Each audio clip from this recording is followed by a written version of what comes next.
The Adventures of Little Red Riding Hood. Once upon a time, there was a sweet little girl named Little Red Riding Hood.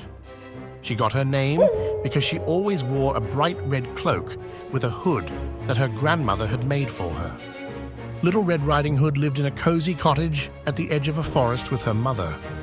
One sunny morning, Little Red Riding Hood's mother called her into the kitchen.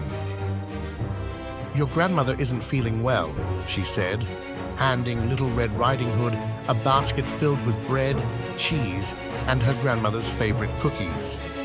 "Please take this to her cottage, but remember to stay on the path and don't talk to strangers." Little Red Riding Hood nodded. "I will, Mama," she promised, and set off into the forest, humming a cheerful tune. The forest was beautiful.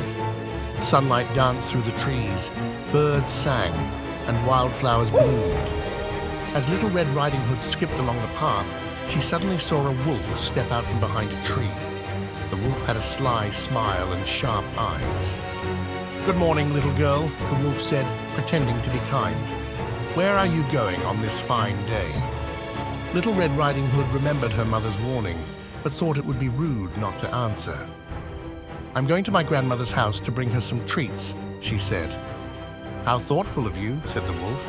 "And where does your grandmother live?" "At the end of the forest, in the little cottage with the red door," Little Red Riding Hood replied. The wolf's eyes gleamed. "What a nice girl you are! Why don't you pick some flowers for your grandmother? I'm sure she'd love them." Little Red Riding Hood thought this was a lovely idea. "Thank you, Mr. Wolf," she said, putting her basket down to gather flowers. As she picked the prettiest blooms, the wolf ran quickly down the path to Grandmother's cottage. He knocked on the door. "Who is it?" called Grandmother from inside. "It's me, Little Red Riding Hood," the wolf said, disguising his voice. "Come in, my dear," Grandmother said. The wolf pushed open the door and leaped inside. Poor Grandmother barely had time to gasp before the wolf gently tucked her into a closet. Then he put on her nightgown and cap and climbed into her bed, pulling the covers up to his chin. Soon, Little Red Riding Hood arrived at the cottage with her basket and bouquet of flowers. She knocked on the door. "Who is it?" came a voice from inside. "It's me, Little Red Riding Hood," she said.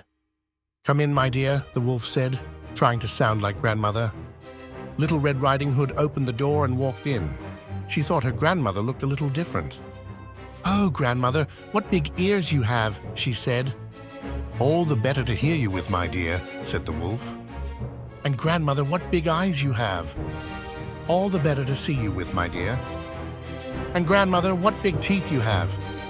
The wolf grinned, showing his sharp teeth. "All the better to eat you with," he growled and jumped out of bed. Little Red Riding Hood screamed and tried to run, but just then, a kind woodcutter who was passing by heard her cries. He burst into the cottage and saw the wolf. "Stop right there, you scoundrel!" he shouted.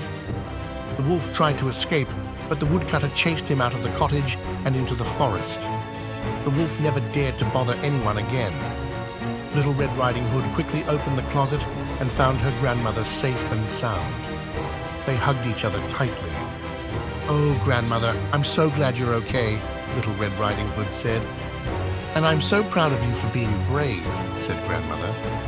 The kind woodcutter joined them, and they all sat down to enjoy the treats Little Red Riding Hood had brought. From that day on, Little Red Riding Hood always remembered her mother's advice and stayed on the path. And they all lived happily ever after. If you like the story, please like the video and subscribe the channel for daily updates. Thanks for watching.